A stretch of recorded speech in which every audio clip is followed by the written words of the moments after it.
देखिए, ये जो मंजू शर्मा जी का जो यहाँ पे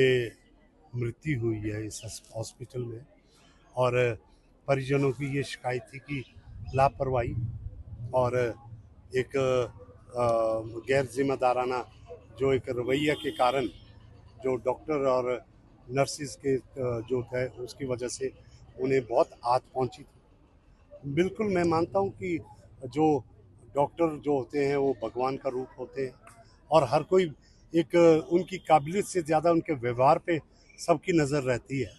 और मैं समझता हूं कि अगर परिवार इस दुख की घड़ी में इस बात को लेकर उन्होंने अपनी शंका जाहिर की है, तो कुछ एक हमने भी देखा है कि पीछे से लेकर कुछ एफआईआर भी हुई है, कुछ शिकायतें भी आई है उनके खिलाफ, लेकिन वो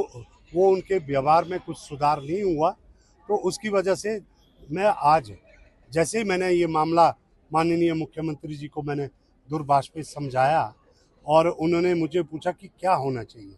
मैंने कहा कुछ नहीं, ये इंक्वायरी आती में बहुत लंबा एक समय लग जाएगा, लेकिन प्रमुखता के तौर पे जो प्राइमा फेसाई जो केस बनता है उसमें नेग्लिजेंस हुई है और उसमें गैर जिम्मेदाराना व्यवहार भी रहा है। उसमें कुछ ऐसे बोले गए हैं जो मैं यहाँ बोल नहीं सकता हूँ, वो जो एक उकसाने वाली बातें हैं। लेकिन मैं समझता हूँ कि ये जो मंजू शर्मा के अभी जो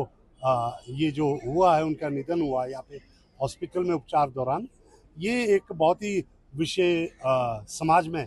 बहुत मुख्य रूप से आगे आया है। और ऐसा ही विषय 2018 में यहाँ पे लीला देवी की जच्चा बच्चा की मौत हुई थी। उस वक्त मैंने खुद इसको विषय को देखा कि उस वक्त तो गायनेकोलॉजिस्ट यहाँ पे थे ही नहीं, और एकदम से 10 डॉक्टरों की ट्रांसफर हो गई थी और ये हॉस्पिटल खाली हो गया था, रीजनल हॉस्पिटल। तो उस वक्त मैंने जब इस मामले को हमने उठाया सरकार के समक्ष, विधानसभा में उठाया, वहाँ पे 0R में और ध्यानाकर्षण प्रस्ताव में। लेकिन मैं एक बात कह दूं कि हमने 50 दिन की वो लड़ाई भी लड़ी है। ये लड़ाई लड़ना कोई आसान नहीं है, लेकिन ये जो जागरूक युवा है जिन्होंने अपनी लड़ाई को अभी कुछ पिछले दिनों से इन्होंने शुरुआत किया और अब बड़े स्तर पे ये इन्होंने लोगों को जो है इस समाज को जागृत किया है। तो मैं समझता हूँ आगे निकट भविष्य में यही युवा हमारी ताकत भी बनेंगे, यही हमारे जो है एक समाज के सही दृष्टिकोण को आगे रखेंगे। और आज डॉक्टर अन्नू को तो तुरंत प्रभाव से जो सस्पेंशन उनके हो गए हैं, लेकिन दोनों नर्सों के भी हो गए हैं। आप समझ सकते हैं 6 बज गए हैं,